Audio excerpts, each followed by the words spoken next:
honourable member from Brampton South. Mr. Speaker, we had a very busy summer in Brampton. XX Assassin XX with $1. Thank you. I appreciate that. There's no message attached to it. Played in But thank Copa America and represented Canada at the Summer Olympic and Paralympic Games in Paris. Brampton is Canada's cricket capital, and we hosted a world's famous GT20 tournament where global stars played at the highest level, inspiring us all. While a record-breaking ice hockey game organized by the City of Brampton raised over $1 million for our local hospital, all-age field hockey and kabaddi tournaments continue to grow in popularity. Mr. Speaker, I was especially pleased to present awards to our youngest players at the Children's Soccer Tournament in Brampton South. Sports are key to good health and well-being. Let's continue to celebrate our athletes and promote active living in Brampton and across Canada. Thank you, Mr. Speaker. The honourable member from Winnipeg South Centre. Mr. Speaker, over the summer I had the privilege of engaging with the vibrant 55-plus older adults community across my riding of Winnipeg South Centre. From visits to the Parkway, Riverbend Plaza, Fred Tipping Place, Riverwood Square, Villa Cabrini, and the Thorvaldson Care Centre, I witnessed firsthand the contributions of older adults to our community. One highlight was meeting the Residences Council at Riverbend Plaza, where we discussed the Safe Long-Term Care Act, the National Strategy on Aging, and the importance of aging close to home. We also celebrated the 65th anniversary of the Thorvaldson Care Centre, Manitoba's only intermediate care facility where 3 generations of the Thorvaldson family have provided compassionate care to older adults. This anniversary is a powerful reminder of the importance of establishing strong standards in long-term care to ensure dignity and quality for all Canadians as they age. A special thank you Eating the dogs, eating the cats, they're eating the pets. Older Adults Council. Sorry. That came out of nowhere. I just seen it in the chat. Let it have you. The Corner Show with the $5 super chat. I can say I've been with you since the convoy. It's been a wild ride. Thank you, man. Confidence motion, so that we Also, why is Greg's head so round? by this minority government, which I mean, I don't know, dude. much too long. The NDP kept the government That's pretty funny, alive though. on a respirator. Now the Bloc is doing the same thing. The Bloc is swanning around, shouting from all rooftops that it defends Quebecers. François Legault, though, he is the Premier of Quebec. He speaks on behalf of Quebecers, and he's asking the Bloc to bring down this incompetent government. Why is the Bloc saying one thing and doing another? Rather than being in cahoots with the Liberals, the Bloc Québécois should defend Quebecers. One example would be the fact that the Bloc is a terrible negotiator. They haven't been able to achieve anything. They haven't been able to get the Caribou Decree cancelled, for instance. The Bloc is selling its soul to this Liberal government, and it's not getting a thing for Quebec. What's the Bloc Québécois for? Well, they voted for more spending than ever, for doubling the government machine, for more scandals than ever, with the money of Quebecers. Who does the Bloc stand for? Well, one thing's clear. They do not stand for Quebecers. Member from Humber River Black Creek. Mr. Speaker, I rise today to remember my dear friend Gail Christie, former mayor of the borough of York, who passed away on August 14th and was laid to rest on September the 8th. Gail's journey began in Toronto, where she first stepped into public service as a trustee on the Board of Education.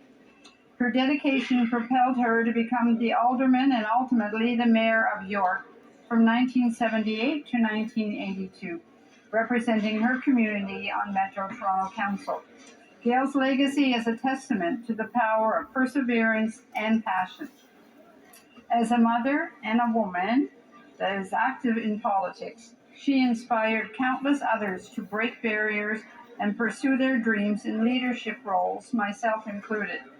Her unwavering commitment serves as a reminder that women can, and women should, be at the forefront of decision-making.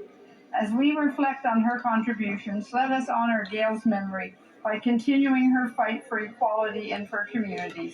My deepest condolences to the family. Thank you. Just a reminder to all members to try to keep their statements to 60 seconds so that this can go quickly. The honourable member from Barrie Springwater. All right, we're going to be starting here momentarily. Mr. Speaker, after 9 years of NDP Liberals, taxes are up, costs are up, crime is up, Time is up. Under this soft on crime liberal government, Captain YOLO with the $5 super chat. Bonjour from Montreal. in Toronto. We Mm-mm. know that in Ontario, 68% Keep up the good work. Thanks for commenting on Parliament. I appreciate that, man. serve a sentence of 6 Thank you. months or less.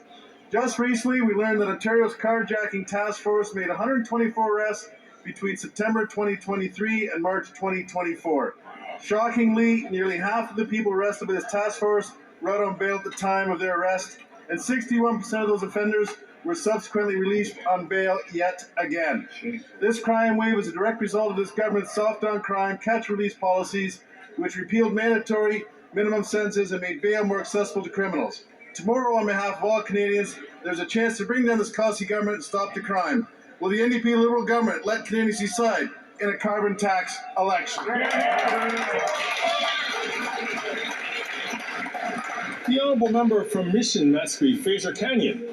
Mr. Speaker, after 9 years of NDP Liberals, taxes are up, costs are up, crime is up, Time is up. 2 years ago, the sellout leader of the NDP sold out workers and signed on to a costly coalition with Careful, Jagmeet might threaten to beat you up. food costs, doubled housing costs, and unleashed record crime and chaos on our once safe streets. On top of all that, he voted in favor to quadruple the carbon tax to 61 cents a litre. Tomorrow, on behalf of all Canadians, there's a chance to break down this costly government. Yes, sir. Canadians need a carbon tax election now to decide between the costly coalition of the NDP Liberals, who tax your food, punish your work, take your money, double your housing costs, and unleash crime and drugs in your communities, or Conservatives that will axe the tax, build the homes, fix the budget, and stop the crime.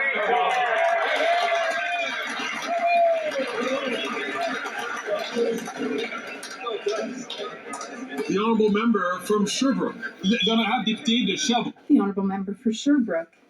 Last week marked the 6th annual Military Families Appreciation Day. This year, the day was especially meaningful for me and for my family. My husband, who was an honorary colonel in the Sherbrooke Hussars, my husband and I, we're very proud of our son, who's currently on mission in Latvia. Like many Canadian soldiers, he is taking part in Operation Reassurance, which aims to contribute to NATO's deterrence and defense measures in Central and Eastern Europe. Today, my thoughts are with all families like ours, families which are making the sacrifice of sharing one of their loved ones so that Canada can fulfill its role as peacekeeper around the world.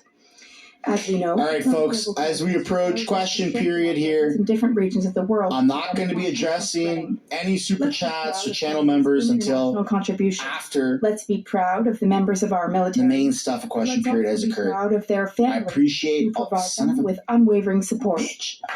Matt the Electrician, thanks so much for the 279. I'll do my The honourable member. joy backflip off my ladder if elections. Okay, that's the last one. Now I'm not going to announce anymore until after question period. Address the overwhelming nature of the I don't want to interrupt people dying from poison the main show. You know what I'm saying? opportunities, a housing crisis, You know what I'm saying?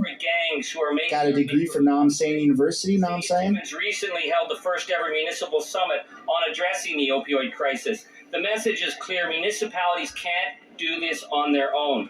The federal government needs to be at the table with increased mental health supports, a credible housing strategy that smaller communities can take advantage of, funding for treatment and recovery, and empowering a credible gang strategy to shut down The Corn Show. and intimidate $5. The last super chat. Woo! Indigenous Let's bring home. teams Thank you. in the streets to keep people safe No more. and alive could be a national model. What we don't need are Thank you. conservative MPs pouring gasoline on the crisis, which have led to serious death threats against doctors and nurses keeping people alive. Didn't this guy quit? Is keeping people safe on our streets. I'm pretty sure he threw in the towel and said, I'm done with politics.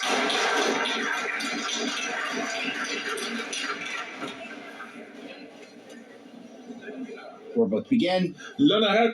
The Honourable Member for Avignon-Lamitis, Matane-Matapédia. On August 8th, a great woman made the people of Saint-Luce-sur-Mer and all Quebecers proud.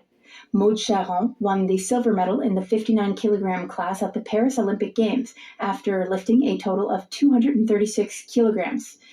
The weightlifter from Lamitis was surrounded by her family as she achieved this second major feat. Her first was winning the gold medal at the Tokyo Games in 2021. thus becoming the second Canadian weightlifter ever to take gold. Her achievements and journey inspired the entire Eastern Quebec region, which came together to watch her event. She certainly won the hearts of Quebecers in our regions when she took a sip of Quebec maple syrup right before her event. Some people inspire us every day with their resilience and their courage. Maude Charon is one of them. Maude, congratulations. Nikki with the $6.99 wants to know why I cut the stream off at the end. Did you see something in the visitor section? Yeah. I did not see The honourable member from Regina, Wascana. Mr. Speaker, after 9 years of these NDP Liberals, taxes are up, costs are up, crime is up, and time is up. Nearly every day, Canadians are waking up to the news of a new conflict of interest scandal involving carbon tax Carney. Just days after he became the special advisor to the Prime Minister, his first piece of advice was for the Prime Minister to give him $10 billion in taxpayers' money to be used in a new investment fund. Next, it was $2 billion in taxpayers' loans to his friends at Telesat for work other companies could have done at half the cost. And as if that weren't enough, he is also advocating for mortgage rule changes that will directly benefit his mortgage insurer. Fortunately, tomorrow there will be a vote of non-confidence in this NDP Liberal coalition so that Canadians can have a carbon tax election. Canadians should be the ones who decide whether between 4 more years of corruption and carbon taxes or a new Conservative government to clean up. All right, folks, smash the like button and subscribe if you haven't yet already. We're about to begin. The honourable member from Mississauga, Aaron Mills. Mr. Speaker, I rise today to talk about... Come on, man. The coffee's kicking in hard. Let's go. The concern of auto theft and its impact on the lives of my constituents. And that is why our Liberal government is working across jurisdictions to enact real solutions to crack down on auto theft and make our communities safer. Our National Auto Theft Summit in February led to a national action plan. Enhanced detection at major ports. And I got so much built up energy from all this coffee. If I don't use it, I might poop myself. You know what I'm saying? That might be TMI. By 17% in the first 6 months. Probably was. 24. I thought about saying it. I rehearsed it in my head. And then I still said it. And I want to particularly highlight. Is that an intrusive thought? And Peel Regional Police officers for their incredible efforts to arrest criminals and recover stolen vehicles through Project Odyssey and more initiatives. Mr. Speaker, this is what real action looks like. Thank you. Oral questions. Questions on Honorable Leader of the Opposition to the Minister, get up your left. Tomorrow, the Bloc will have to vote on a motion to decide, yes or no, if they're going to keep the most centralizing and costly government in power in the history of Canada. What's bad is for Quebec are costs that have doubled in terms of housing and the doubling of the national debt. The Quebec Premier says that the Quebec nation doesn't want to show its confidence in this government. And even after the Minister of Immigration, the Liberal minister, said that he broke the immigration system, and even if the minister doesn't have trust in his track record, why should the Bloc have trust in him or them? It's they, them? Once again. Likely. You have raised this issue yesterday and last week. You need to address questions to the government. I see that the Honourable Minister is standing to answer, but I'd just like to remind members that it's important for questions to be relevant to the government administration so that members can provide clear answers. The Honourable Minister of Public Services and Procurement. Thank you, Mr. Speaker. The Conservative leader, after 20 years in this House, does not understand yet how the House works. One thing they don't still understand is the importance of dental care for Quebecers. He talks about hurting Quebecers. What does he tell Quebecers in my region? Don't sign up for the Canadian Dental Care Program because it doesn't exist. While in Quebec, there are 8 100,000 seniors that are signed up for dental care. He's telling them, don't sign up, it doesn't exist. The Honourable Leader of the Opposition. This government has doubled housing costs for people in the Quebec region and tripled the cost of housing in Montreal and made the cost of food skyrocket so that too many Canadians have had to go to food banks every month. It's also pushed Quebec to the breaking point with an immigration system that the Liberal minister himself has said is broken. So the Quebec nation does not want a centralizing and costly government. Will the members vote for an election to elect a common sense government? The Honourable Minister of Tourism. Mr. Speaker, there's a great deal of hypocrisy in this question.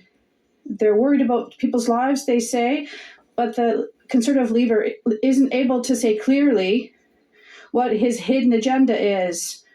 When the member for Grasslands has a trip paid to go to Florida, where he can sell a vision that is anti-abortion and anti-women's rights. And the first thing they need to do is control their caucus and reassure women here in Canada that their rights will not be affected.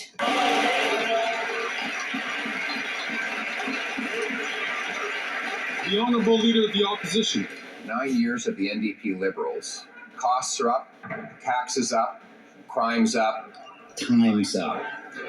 This has doubled the cost of housing, doubled the debt, forced 2 million people to the food bank, raised taxes, and now they want a 61-cent a litre carbon tax that will grind our economy to a halt. The good news is, in a carbon tax election, Canadians can axe the tax, build the homes, fix the budget, and stop the crime. Can we bring it home now? The Honourable Minister of Health. Mr. Speaker, maybe I can speak in a language the Leader of the Opposition will understand. They're going to cut the dental. They're going to axe the pharmacare. They're going to break the health system, and they're going to destroy childcare. The difference between those slogans and the nonsense he throws around, the vacuous garbage that's best left for Nabisco, not for the House of Commons, is that's the stuff he's actually going to do. And at some point, he's going to have to look in the eyes of seniors and tell them what he's going to do to dental care. He's going to have to look in the eyes of diabetes patients and say what he's going to do with their diabetes medication. At some time, the vitriol's done and the truth comes out. Dude, he's gonna make it cheaper for people to actually be able to afford these things on their own. Alex, we're skating pretty close to the line. And why don't you let the people decide? Ensure that they don't do that. The Honourable Leader of the Opposition. Mr. Speaker, I understand that when that member thinks of the prospect of a carbon tax election, he comes unglued and becomes very rattled and loses control of himself, waving his hands around because he's desperate to quadruple the carbon tax to 61 cents a litre. He's desperate to push a government takeover that will shut down people's private drug plans and ban them from having access to their medical plans. Common sense conservatives will axe the tax, build the homes, fix the budget, and stop the crime, and protect your drug plan. How about that? There you go. You know what, chat? Let's drop some W's for Pierre, huh? The Honourable Minister of Health. Mr. Speaker, this is the guy who said dental care doesn't exist. This is the guy that said providers won't sign up. Well, I got news for you. 750,000 people across this country got care. I also got news for you, Mr. Speaker, and that is more than 80% of providers have signed up or getting it done. So he can fearmonger, he can scare people, but we're going to get it done on pharma as well. We're going to make sure that diabetes patients get their medication. We're going to make sure that women get their contraceptive, because that's what freedom looks like. A woman who has choice over her own body.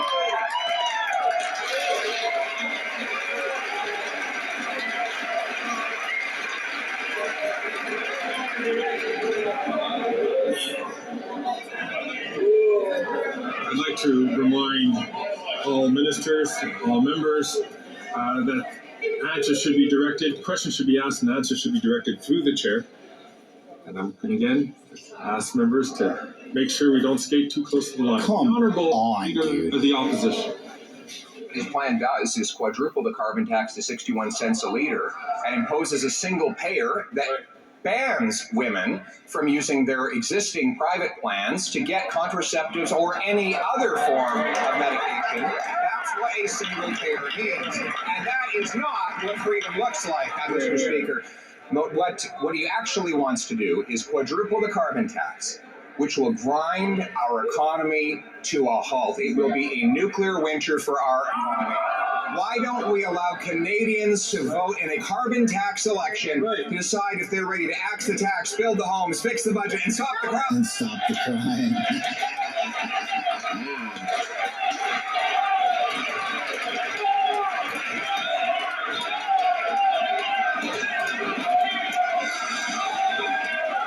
Holy smokes!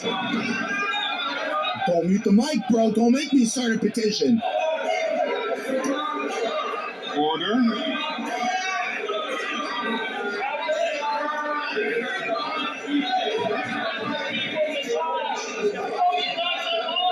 His head really is round. The Honourable Leader He didn't mute the mic! House of Commons. Thank you, Mr. Speaker. I'll tell you what freedom doesn't look like, and it doesn't look like Conservative members of Parliament taking all expenses, paid trips to Florida to talk about how...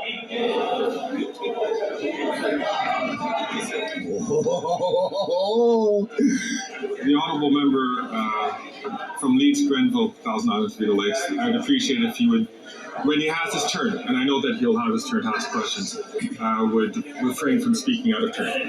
The Honourable Leader of the Government in the House of Commons from the top. I'll write that strongly worded letter. Speaker, I'll tell you what freedom doesn't look like, and it's Conservative members of Parliament taking all expensive paid trips to talk at anti-abortion conferences and to push forward an anti-abortion vision of Canada. Mr. Speaker, when he talks about women's rights, he neglects to share his hidden agenda that would take away their reproductive rights. Mr. Speaker, when he talks about freedom, he only talks about half of the story. Mr. Speaker, today what we are doing is demonstrating that this House does not have confidence in the leader of the Conservative Party. Wow. You know reverse card, eh?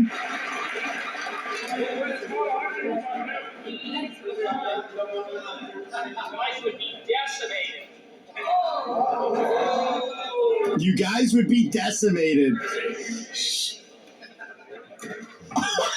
just shushed a bunch of grown-ass adults. Mr. Speaker, time is running out for the Liberals. It's decision time. They have to choose between economic justice for seniors or an election.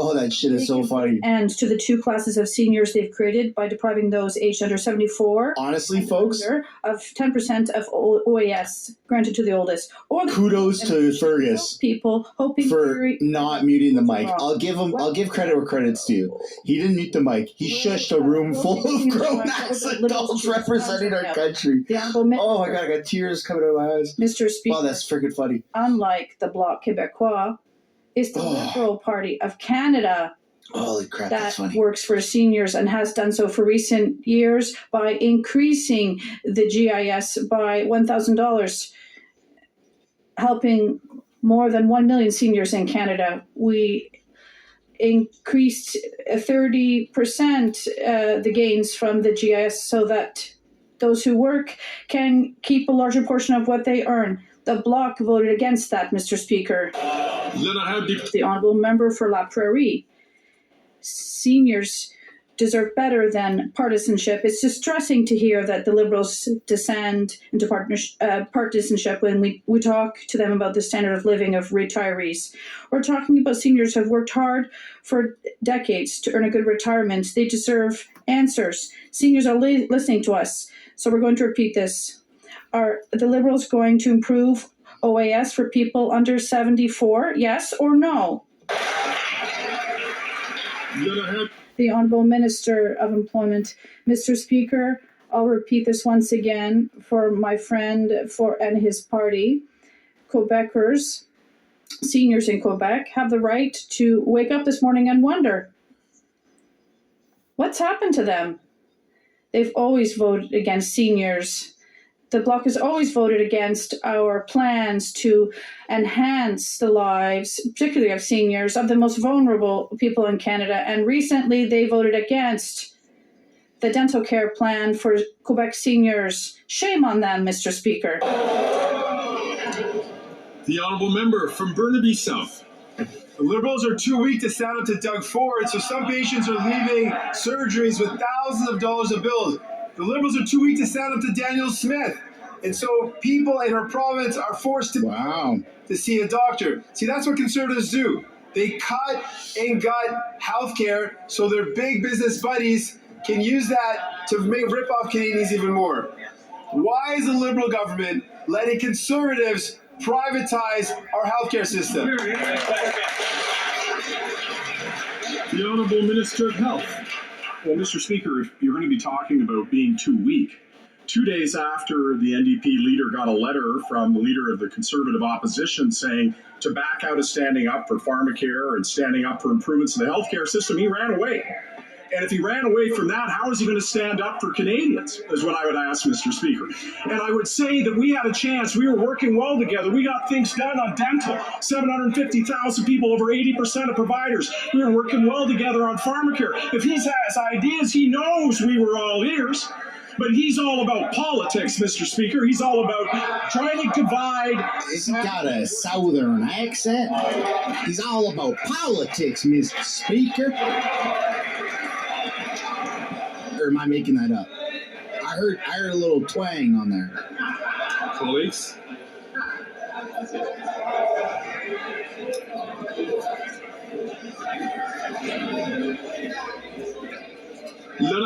The Honourable Member for Burnaby South. Conservative premiers privatize our healthcare system and have done nothing about it. The last Conservative government slashed healthcare funding by $43.5 billion. This represents more than 60,000 nurses every year.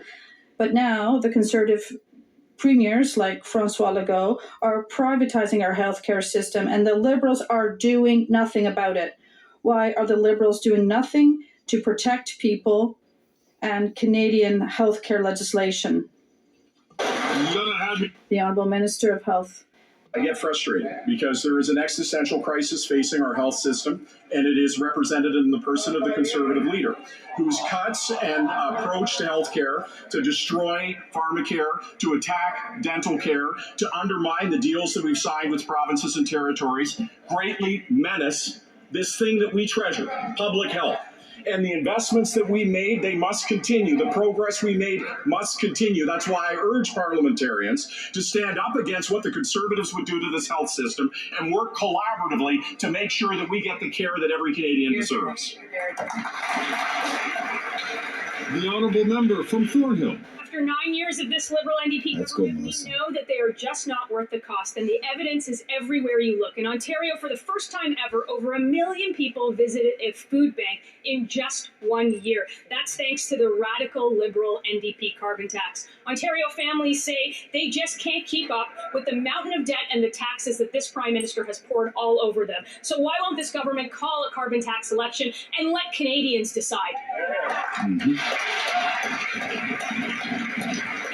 The Honourable Minister of the Environment and for Climate Change. Thank you, Mr. Speaker. I would like to read an extract from a report that came out today from the Insurance Bureau of Canada, and I quote, "Summer of 2024 ranks as the most destructive season in Canadian history for insured losses due to severe weather. In only 2 months, July and August, this summer eclipsed the worst year on record and has pushed 2024 year-to-date tally over $7.7 billion in severe natural catastrophes, Mr. Speaker. What's the answer from the Leader of the Opposition? Let the planet burn. We won't take this on this side of the House, Mr. Speaker."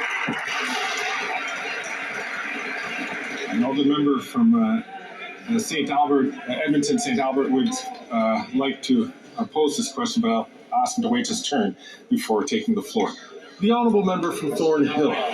Mr. Speaker, I thought the carbon tax was supposed to fix all of that. Yeah. They'll call a carbon tax election because they know exactly what Canadians will say. 2023 was the 8th consecutive year that food bank usage rose. By some great coincidence, it was also the 8th consecutive year of this Liberal government. So how many more people need to visit or need to be forced to a food bank before the Environment Minister admits that taxes are up, that costs are up, that crime is up, and that his time is up? The Honourable Minister for the Environment and Climate Change. The reality, Mr. Speaker, is that the Conservative Party and its leader are not there to protect Canadians. They're there to protect the interests of their friends, like oil executives who attended a special event for the leader of the opposition. I can assure you, Mr. Speaker, that oil executives don't come to my fundraiser. I can guarantee you that. But what they want to do is take away... You just gave carbon tax Carney $10 billion to play with. People are receiving the Canada carbon rebate. In Thornhill, 60,000 people are receiving more money than what they pay in carbon pricing. We're helping with affordability, Mr. Speaker, and we're helping to fight climate change. The Honourable Member from Foothills. For 9 years, the NDP Liberals, taxes are up, costs are up, crime is up, and yes, time is up. According to the Liberal NDP's government's own statistics, the number of Canadians suffering with food insecurity is up 111%. Wow. That is a quarter of Canadians who don't know where their next meal is coming from. But there is a solution. Axe the carbon tax and give Canadians the relief they need. They know that 70% of Canadians want to axe the tax. Will they listen to Canadians tomorrow and call a carbon tax election? The Honourable Minister for Natural Resources and Energy.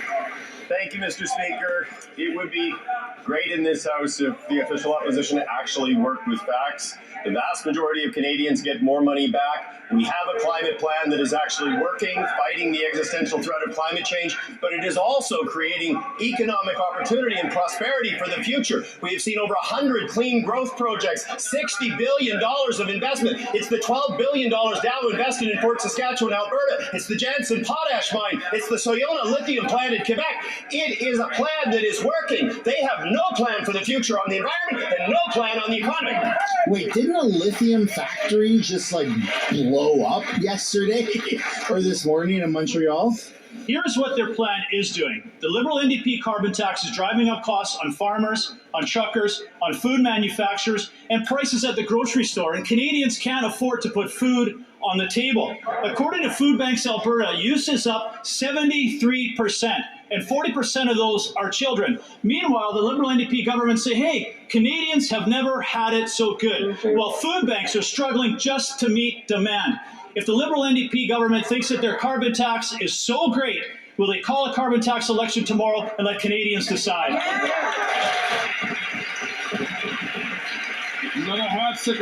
The Honourable Parliamentary Secretary.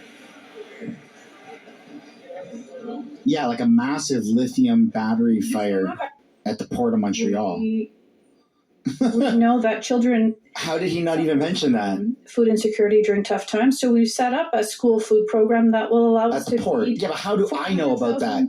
And our elected official extra doesn't. What is Like that's absurd. And we're working with the provinces and territories to unroll this program that will really help our children. Thank you.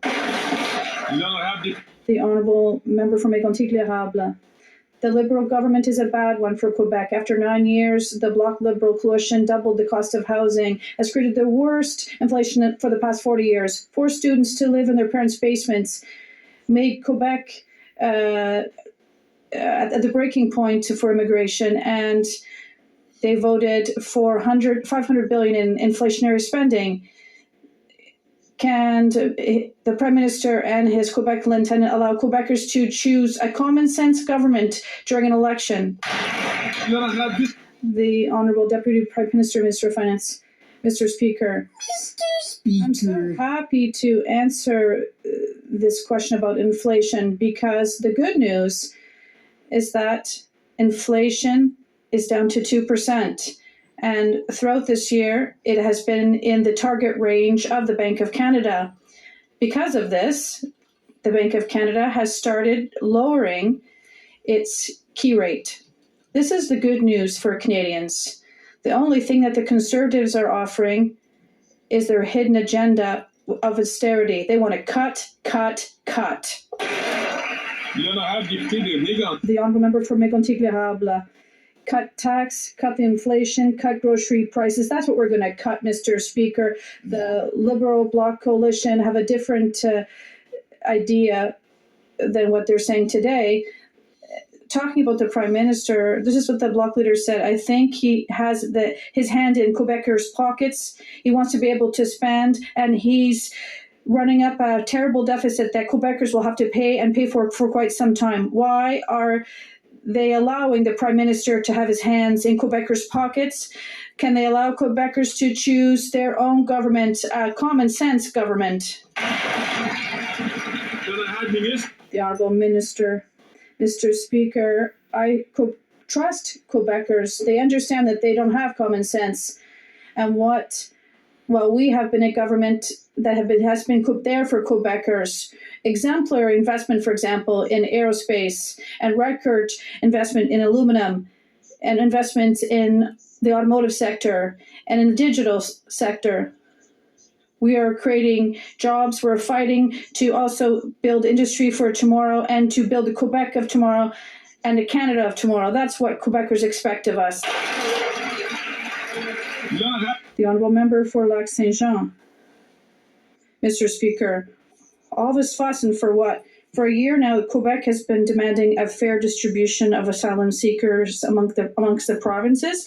And today, the Minister of Immigration announced that this will not happen and that the task force is coming to an end. There'll be no distribution except for the only two willing provinces, Newfoundland and Manitoba. For them, they understand that forcing Quebec to take in asylum seekers from all over Canada is creating a humanitarian crisis. This is appreciated, but their effort won't be enough. Can the minister accept such a colossal failure? The Honourable Parliamentary Secretary. I stand with the member opposite to help asylum seekers and put a roof over their heads. And I understand the issue with Quebec, but we are there for Quebecers and we're going to help them fix this problem. Thank you, Mr. Speaker. The Honourable Member for Lac-Saint-Jean. Newfoundland and Manitoba together represent 5% of the Canadian population. If they do their fair share, Quebec will only be relieved of 5% of the burden of receiving asylum seekers. Neither Quebecers or asylum seekers will notice a difference in the inadequate supply of services. All provinces have to participate. Quebecers don't have to take care of all of Canada's asylum seekers on behalf of Canadians. What is the minister doing to get Canada to stop shoveling its responsibilities onto Quebecers? The Honourable Minister. Put them all in Ottawa, man. Procurement. Thank you. Right across Parliament. The reality is that immigration and citizenship is federal jurisdiction, and we do work with the provinces and territories. If citizenship was provincial jurisdiction, this would be something else, but Canada is still a country today. And the good news that we work very closely and very effectively with the Quebec government on many issues with respect to immigration and welcoming asylum seekers. Things are going well, but when things do go better and better, the Bloc doesn't find this to be such a good thing. The Honourable Member for Lac-Saint-Jean. Let's talk about the 4 Conservative provinces that refuse to help Quebec. These Conservatives have never done their fair share, refused to take in one single extra person while Quebec receives half of Canada's asylum seekers. Have you ever heard the federal Conservatives ask their people to help Quebecers? We have never. According to the minister. Yeah, you guys want to be your own country, man. Like, come on. More time here in the House telling their people to help with asylum seekers, and less time at Florida, creationist churches talking against abortion. Once again, I'd like to remind members that questions should be addressed to the government administration. I see that the minister is rising to answer this question, so I will recognize him, the Honourable Minister of Public Services and Procurement. Thank you very much, Mr. Speaker. Yes, I have a lot to say about the Conservatives' hidden agenda, but I'll leave the Conservatives to discuss that. But let's talk about something that's more relevant for Quebec members, at least in this issue. It's in terms of our relationship with the Quebec government. In recent weeks, we made 3 announcements that are cooperative with respect to immigration, with respect to foreign temporary workers, twice about foreign students, and on several other occasions as well. So things will be going better and better. The honourable member from Kelowna Lake Country. The NDP Liberals, taxes are up, costs are up, crime is up, and time is up. It's reported a mother living in a homeless encampment in London, Ontario. No, for crying out loud, man. I hate these stories. I'm homeless. I just want to get inside into a warm place before winter so I can get my kids back with me where they belong. Tomorrow, on behalf of all Canadians, there's a chance to break down this costly government so we can build the homes they need. Will the NDP Liberal government let Canadians decide on a carbon tax election? Then I'd like to remind a member from Timmins James Bay to only take the floor when he's recognized by the chair. The Honourable, and I remind all members, please, to only take the floor when they're recognized by the chair. The Honourable Parliamentary Secretary to the Minister of Housing, Infrastructure and Communities. Whether it's my community of London or any Canadian community, Mr. Speaker, where homelessness exists, it's unacceptable. It is a tragic situation. Encampments should not exist. And when the Conservatives stand up and raise these points, they do a good thing. What's not a good thing is that they don't have a plan, Mr. Speaker. It's all a sideshow. It's an act on the other side. They don't care about people who are on the street. If they did, they would have something to say on the matter of homelessness. Instead, they use them here as props in the House of Commons. They film them in encampments, post them on social media, but they have no plan. They don't care, Mr. Speaker. The Honourable Member from Kelowna Lake Country. Mr. Speaker, after 9 years of this NDP Liberal government, homelessness is up and tent encampments are up. And in fact, homelessness is up 38% in Canada. There are now 1,400 tent encampments in just Ontario alone. Liberal photo ops won't build the 5.8 million homes that are needed to restore housing affordability in Canada. Tomorrow, on behalf of all Canadians, there's a chance to break down this costly government so we can build the homes they need. So will the NDP Liberal government let Canadians decide on a carbon tax election? The Honourable Parliamentary Secretary to the Minister of Housing, Infrastructure and Communities. Mr. Speaker, I work with that member on the House of Commons committee responsible for housing. I know she's sincere when she raises these points, but her party has no plan, Mr. Speaker. In fact, every single member on the opposite side, when they had a chance to vote in favor of measures to confront the challenge of homelessness, the crisis that we see on our streets, said no. They said no to more supports for communities. They said no to more support for not-for-profits. 87,000 people taken off the street as a result of investments we've made. We have more to do, and we will do. More people on the streets as a result of investments you made. Friggin' loony bin. Honourable Member from Charleswood, St. James, Estinaboria, Headingly. Years of these The speaker's exhausted. taxes are up, costs are up, crime is up, and it's now their time is up. The capital gains tax is yet another job-killing tax on small businesses. Now, Liberals will say it only applies to the top 0.13%, but what the finance minister won't say is that it will not apply to the bottom 99.87%. Tomorrow, the NDP and Bloc have a chance to bring down this costly government by voting for our Conservative non-confidence motion. Will they finally let Canadians decide in a carbon tax election? The Honourable Deputy Prime Minister and Minister of Finance. Mr. Speaker, our government believes tax fairness for all Canadians. That's because we believe that a Canadian teacher or nurse should be paying tax at a higher rate than a multimillionaire. That is because we believe that in Canada, you shouldn't be able to tell the size of someone's paycheck by their smile. And that is because we believe that no teenage girl in Canada should get pregnant because she can't afford contraceptives. The way we pay for those essential programs, Mr. Speaker, is through tax fairness. But we know the only thing Conservatives stand for is a hidden agenda of cuts and austerity. The Honourable Member from Durham. Mr. Speaker, after 9 years of NDP Liberals, taxes are up, costs are up, crime is up, and time is up. Now, last week, we learned that the Parole Board of Canada granted day parole to a serial rapist who has been convicted in 2020 for assaulting 5 women.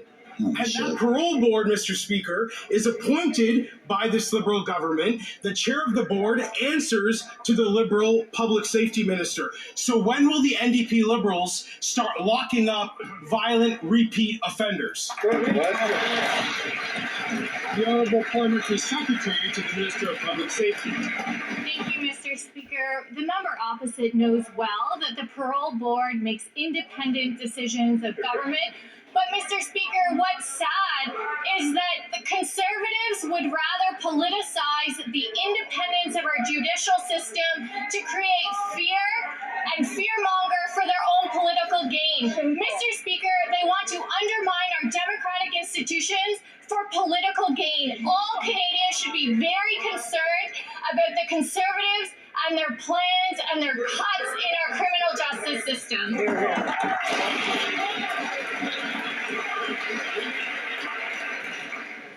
The Honourable Member from Edmonton Strathcona. Speaker, in Alberta, Conservative cuts to health care have left hundreds of thousands of Albertans without a family doctor, and it is getting worse. 58% of Alberta doctors are planning on leaving the province in the next 5 years.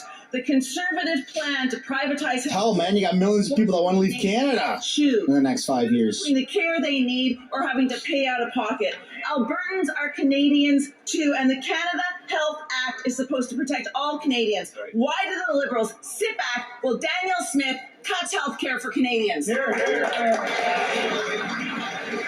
Honourable Minister of Health. Thank you, Mr. Speaker. And I know for the member opposite and for every member of this caucus, the universal public nature of our healthcare system is essential. It is so critical that we make sure that every Canadian everywhere has access to the care that they need based on need, not based on the size of their bank account. And that's why the threat of Conservative cuts, the attacks they want to make on our health system are so menacing. It's why this House must work collaboratively to ensure we get it done. That's why the investment of $200 billion over the next 10 years in our health system is also critically important. The Honourable Member from Port Moody, Coquitlam. And I hope that the Health Minister heeds his words as he looks at taking dental care away from Canadians. The Liberal Minister of Procurement recently threatened Canadians on TV that this government would take away dental care if they don't get their way. It wouldn't be the first time Liberals let Canadians down. Together with Conservatives, they voted no to lowering grocery prices. Wow. They voted no to making big grocers pay what they owe, and they voted no to remove profits from long-term care. We know Conservatives will take away dental care from Canadians while they keep theirs. Why are the Liberals threatening to do the same? Hear, hear. The Honourable Minister of Health. Well, thank you, Mr. Speaker. And the member will well know the only party that I'm aware of threatening dental care in this country is the Conservative Party of Canada, who's made it, who refused to answer a question. When you refuse to answer a question, I think you can fill in the blanks, right? They want to cut it. And first they tried to say it didn't exist. Then they said that nobody would sign up for it. Colleagues. He's not muting the mic. I'll give him that, man. 15 seconds left on the clock. Hey, if you haven't yet already, I'd encourage you guys to smash that like button and subscribe. 750,000 so far. And the path forward is clear. There is 9 million Canadians that need to be served. There are 9 million Canadians who didn't have coverage. There are 9 million people who the Conservatives don't believe deserve dental care. Well, we do, Mr. Speaker, and we are not going to rest or stop until everyone is covered. The Honourable Member from Vaughan Woodbridge. Mr. Speaker, reports of online child sexual abuse rose by 850% in the past 10 years in Canada. Mr. Speaker, our kids deserve better. As a father of 3 young daughters, I am worried about the dangers that lurk online and the lack of robust online safety laws to ensure the protection of our children, who often are at a vulnerable and impressionable age. Can the Minister of Justice please share how he plans to keep our children safe online? Thank you. I mean, I think a lot of that would be parenting, making sure that you're like monitoring your kids. Mr. Speaker, parents across Canada are worried about their children's safety online. But there's already a lot of laws that protect this issue. Crucial that we implement laws dedicated to keeping our kids safe. That's why I introduced the Online Harms Act. Bill C-63 introduces the first ever safety standards for online platforms. It couples duties to protect kids with significant penalties for platforms that don't comply. Mr. Speaker, we have rigorous safety laws to protect our kids from harm in the physical world. They need to be safe online as well. We're creating a safer online world for our kids. It's really unfortunate that Conservatives cannot get on side with this important legislation. Okay, I have to pause it for a second. I'm sorry, but this is something that I'm having a hard time understanding. Look, I have kids. Of course, I want my kids safe. Of course, I want other people's kids safe, especially online. But we have a lot of rules, a lot of laws that already protect this. This is the part that I'm not understanding. Like, Canada has a shit ton of laws and regulations already. We're adding more. Like, it's not that I want more loopholes for people to break these, these barriers and get away with stuff. Absolutely not. I've got kids, bro. I want to protect my kids. But isn't hidden in that bill C-63 a bunch of censorship stuff that has literally nothing to do with kids, like online hate speech? Like, that's the part I'm not understanding, right? They're guising it as it's protecting the kids, which, yeah, of course, I want to protect my kids. I want other people's kids to be protected. But, dude, it's censorship. Yeah, I see the chat. Sorry for pausing it straight up. I try not to do that in question period, but this is such a controversial bill and controversial topic. I just have to comment on it. I do apologize, but man, it's so deceiving from my understanding. The Honourable Member for Chicoutimi-Le Mr. Speaker, the Minister's order is an affront to Quebec's regions. It's yet another attempt by Ottawa to interfere in Quebec jurisdiction. At least 1,400 jobs are at risk, and entire communities are threatened. We Conservatives understand that the impact will be disastrous. Tomorrow, on behalf of all Canadians and Quebecers, we'll have a chance to put an end to this centralizing government. Will the Bloc Liberal Coalition let Quebecers decide in an election? The Honourable Minister of the Environment. No plan for the environment, no plan for air quality, no plan for water quality, no plan for the economy, no plan for health. That's the Conservative platform. That's what they have to offer Quebecers. We've done everything we could to try to find solutions to sometimes complex problems. And working with the Quebec government, we've offered almost $500 million working together to try to find a solution, not just for forestry workers, but also to protect the caribou, which the Conservatives are incapable of doing. The Honourable Member for Chicoutimi-Le Mr. Speaker, I'd like to remind the Minister that no amount will compensate for job losses, shattered lives, and social crisis. That's what the order will bring us. What the Bloc calls a gain is really just a temporary break until Christmas. The Bloc is no longer a party of the regions. We have to understand that the only possible gain for Quebec is to bring down the Liberals. Will the Bloc Liberal Coalition let Quebecers decide in an election? The Honourable Minister of the Environment and Climate Change. I think that all we're going to see tomorrow in this place is that this House has no confidence in the opposition leader because he has no plan to offer Quebecers for its future, for the economy, for the environment, for jobs. Nothing, nothing, nothing. The Honourable Member for Charlebourg, Haute-Saint-Charles. Mr. Speaker, tomorrow, on behalf of Canadians, we'll have a chance to put an end to the most costly and centralizing government in our country's history. A government that's doing Quebec a huge disservice, as the Premier of Quebec said just last week. But the Bloc Liberal Coalition is propping up a government that will kill at least 1,400 jobs in the Saguenay and North Shore. It's a disaster just waiting to happen. Why not call an election and let forestry workers decide their own future?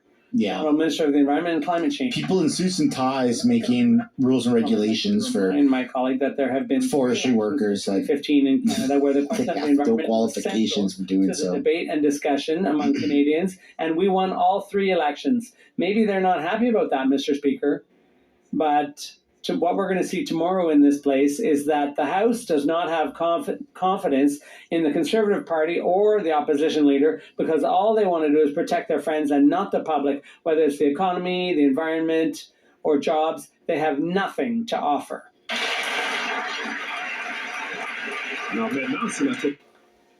And now I turn the floor over to the member for Louis Saint Laurent. Thank you, Mr. Speaker. When it comes to the environment, this government is always happy to lecture everyone else, but it's do as I say, not as I do. The government has polluted with all his jet setting, and this government has never been able to meet their own targets. There's a reason the UN ranks Canada 62nd out of 67 countries when it comes to their environmental record, and the Bloc keeps propping them up. Mr. Speaker, the Sovereignist Party is going to help a federalist government. How is that acceptable? The Honourable Minister of the Environment and Climate Change. Monsieur le Président, Mr. Speaker, I have a lot of respect for my colleague from the other side, but almost everything he just said is false. Greenhouse gases are at their lowest level in 25 years, Mr. Speaker. This is the first time in our country's history that emissions have gone down when the economy's going gangbusters. The last time emissions were this low, Mr. Speaker, O.J. Simpson was in court.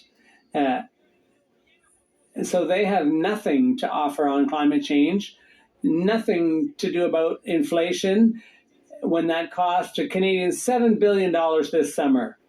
Goodness. Look at the little fake enthusiasm that they have. No, member for Drummond. Guess whose emails and documents the Liberals are trying to hide from Quebecers? Amira El-Gawabi's. Yep, her again. The Information Commissioner had to issue an order to force the department she reports to respond to an access to information request for 3,000 pages of emails and documents. She's not a minister. She doesn't have access to any confidential strategic information. So what does she have to hide?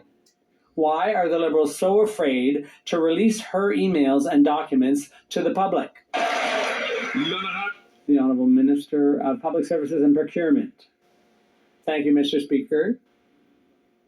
All government organizations and departments, all crown corporations, all officers of Parliament have the same responsibility to comply with the Access to Information Act, and we will ensure that this is the case here too.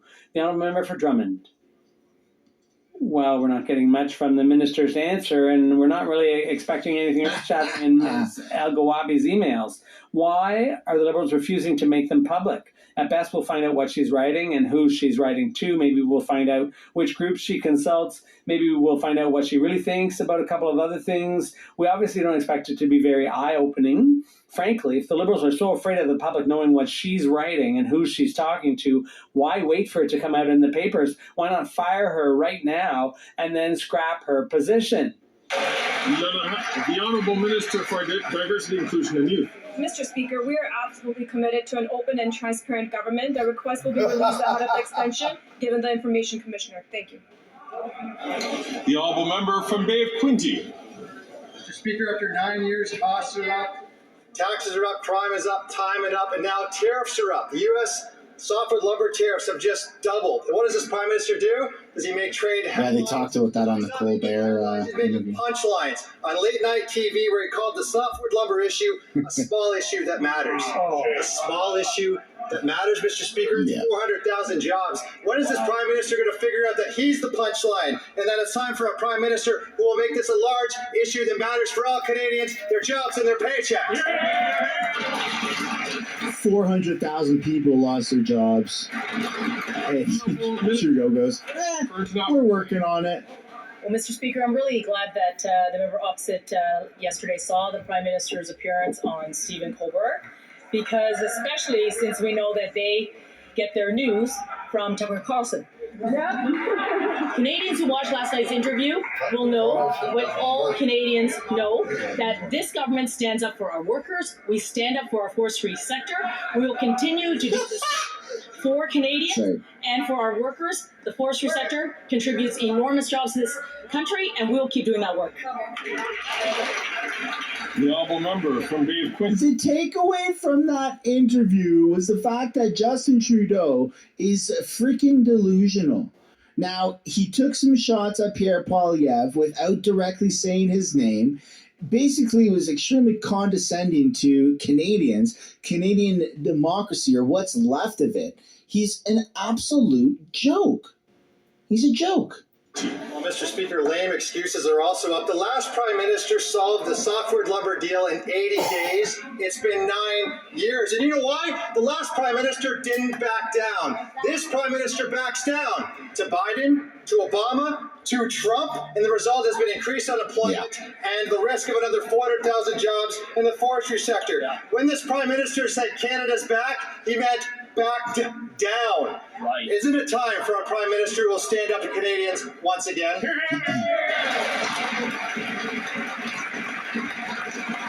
The Honourable Minister for International Trade and Export Development. It's hard to stand when you don't have a spine. Securing trade deals. We're not going to take any lessons from the Conservatives on this.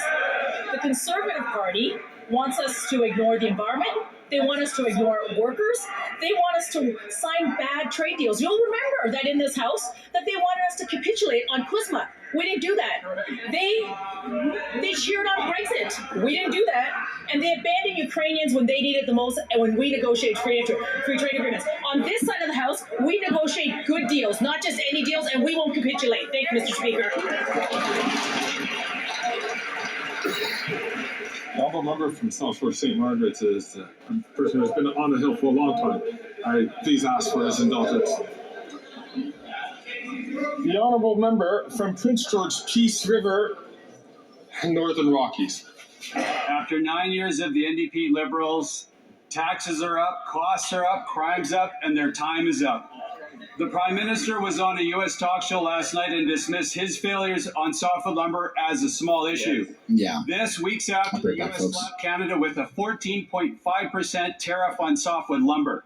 Since then, 2 more BC mills have closed, putting 500 more workers out of a job. Do the NDP Liberals really think mills closing and losing thousands of forestry jobs is just a small issue?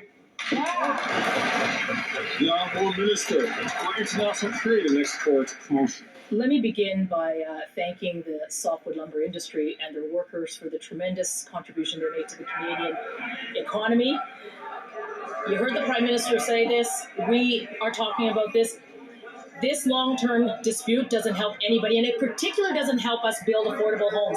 On this side of the House, we're really proud that we are tackling housing. We are building affordable homes, and if we are to solve this issue, it'll make housing affordability better in the United States and certainly better here in Canada. Thank you very much. The honourable member for Pontiac. Mr. Speaker, this summer marked an important event, and that was the inauguration of the long-awaited elementary school in Manawan. This is a school that was partially funded by the federal government, and it will allow for kids in the community to learn about their culture in their language. And so I'd like to ask the Minister of Indigenous Services for an update on the government's efforts to invest in the education of Indigenous children in their communities. The Honourable Minister of Indigenous Services. Thank you, Mr. Speaker, and thanks to the member for Pontiac for her work on access to education. Since 2016, we've increased funding for education by 80%. With Budget 2024, we will be building and renovating more than 200 schools in First Nations communities for 35,000 students. Students are more motivated when they can relate to what they're learning. The proof is clear. From Dufferin Caledon. After 9 years of NDP Liberals, taxes are up, costs are up, crime's up, and time's up. Last night, the Prime Minister appeared on The Late Show to pathetically explain why he keeps backing down to American presidents on softwood lumber. He called his failure on softwood lumber a small issue. Meanwhile, tens of thousands Yeah, show me condescending. of workers have lost their jobs. It's an insult to them. After 9 years of repeatedly backing down to each and every president on softwood lumber, how can Canadians believe they'll ever get a deal to lift these punishing tariffs? The Honourable Deputy Prime Minister and Minister of Finance. Mr. Speaker, our government has stood up to Trump, and our government has stood up to Putin. Not really. No. When Putin told the Conservatives to vote against the free trade deal with Ukraine, they said, okay, fine. And when Trump threatened Canada with 232 tariffs against steel and aluminum, we stood up to the U.S. You know what the Conservatives said? They said that was dumb, and they told us to back down. We did not, we will never back down to bullies. We will always stand up for Canadians. Jake Bean's a bully. What are you talking about? The Honourable Member from Dufferin-Caledon. It's pathetic. That from the government that allowed detonators, Canadian detonators, to end up in Russian landmines that blew up Ukrainian troops. They're a disgrace. They backed Holy smokes, I didn't know that. They backed down from Obama on softwood. They backed down to Biden on softwood. And after 9 years of complete and total failure, tens of thousands of forestry workers have lost their jobs. She didn't even address it. And her Prime Minister insulted them by saying it's a small issue. We know this arrogant Prime Minister won't apologize to the forestry workers, so will they let him judge him in a carbon tax election?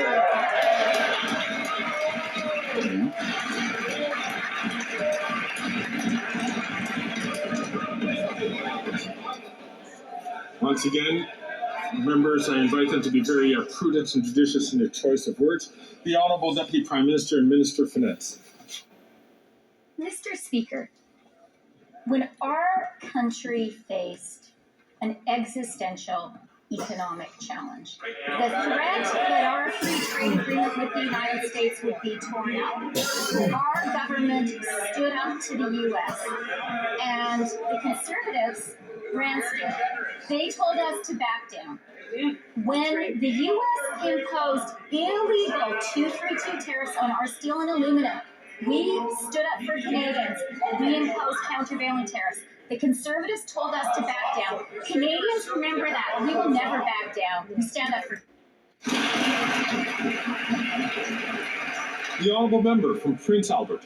When it comes to defending jobs, we would never tell anybody to back down. Only this Prime Minister does that.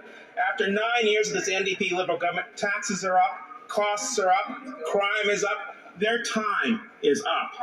Last night, the Prime Minister told Stephen Colbert that his failure to negotiate a deal on softwood lumber and fisheries was a small issue.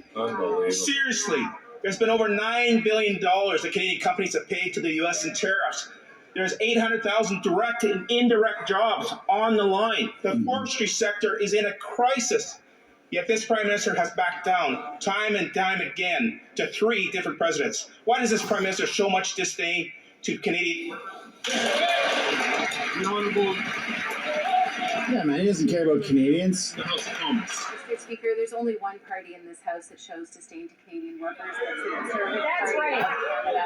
Time and time again, when our country has had to negotiate trade deals, this government has stood for Canadians. We renegotiated NAFTA.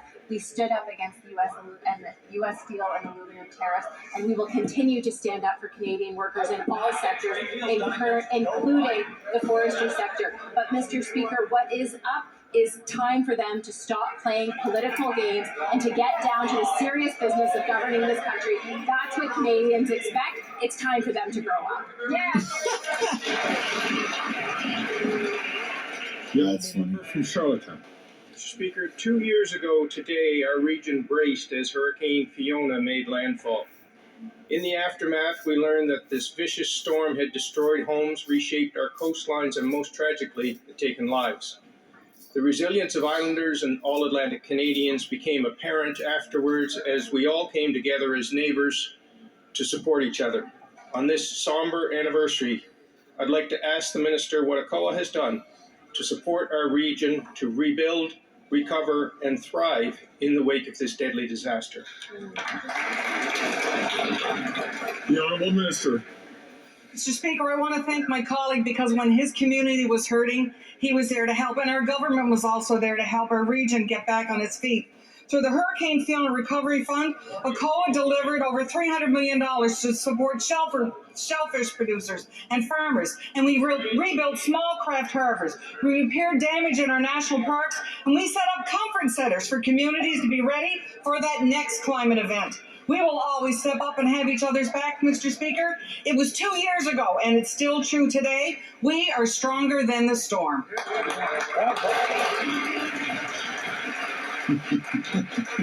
The Honourable Member from Victoria.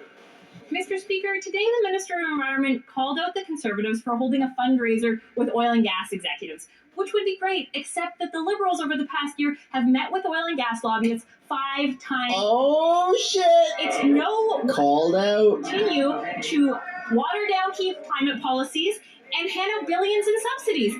CEOs like Suncor's Rich Kruger have never had it so good. NDP claps back at the Liberals. Close I love it. holes in the industrial carbon price and make big polluters pay what they owe. The Honourable Minister of the Environment and Climate Change. Mr. Speaker, I would like to read a quote from the member from Victoria. The carbon tax is a crucial piece of our climate plan. I'd like to read you another quote from the member from Victoria. The PBO has put out number on reports that confirm that 80% of Canadians get more money back than they pay. This is a fact that the Conservatives continue to ignore. I think there are a lot of people out there who are very concerned about climate change and who are wondering what's happening with the NDP and who are very disappointed with the fact that the NDP, faced with pressure from the Conservatives and lies and misinformation, cave, Mr. Speaker. We won't cave on this side of the House.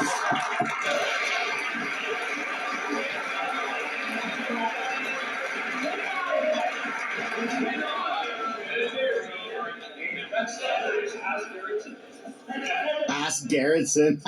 No member from Timmins James Bay. Oh my God. Let's talk about the liberal price of pollution. We now learn that taxpayers were hit up for $1,200 per household to get the TMX boondoggle built. That's a direct subsidy from Canadians' pockets to Suncor. And this Prime Minister, Sunny Ways man, is responsible for the biggest increases in oil production and emissions in history. No wonder the Richie Rich Kruger from Suncor says the sun is shining on the tar sands. Sunny Ways while our planet burns. So will the Environment Minister at least admit to the world that he had no intention of ever dealing with emissions when he went to COP? He was there to be the front for Suncor and for Imperial.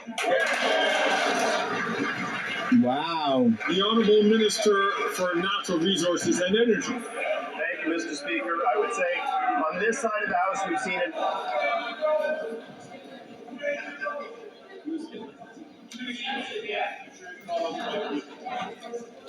The Honourable Minister for Natural Resources from the top, please. Thank you, Mr. Speaker. On this side of the House, we have seen yet another drop in emissions on a pathway. We are on track to achieve the emission reductions that we have committed to by 2030 to the international community. But I do think, Mr. Speaker, that many are very concerned about the NDP's backing away of having any credible policy with respect to climate change. And I would say their flip-flop at the behest of the Conservative Party leader on carbon pricing is amazing. The member from Rosemont-La-Petite-Patrie said, as New Democrats, as progressives, as environmentalists, we are in favor in putting a price on pollution. I guess they are no longer progressive or environmentalists.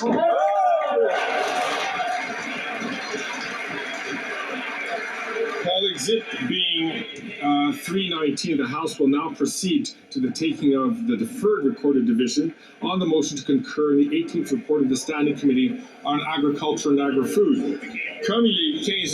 As it is 3:19, the House will now proceed to the taking of the deferred recorded division. All right. We're not going to see who's up in the gallery. I'll linger for a minute here to see what's going on, but I'm just going to acknowledge the super chats that I missed during the stream. Thank you, everybody, for tuning in. And if now you're deciding to part ways, I look forward to seeing you guys All right, folks. Well, there you go. Tomorrow's supposed to be the day that they put in a motion for non-confidence to bring in an election. Again, thank you to Mr. Sunshine Baby here. Go to his channel. There will be a link in the description here. And let him know that Ashcan sent you. And I will see you on the next one, folks.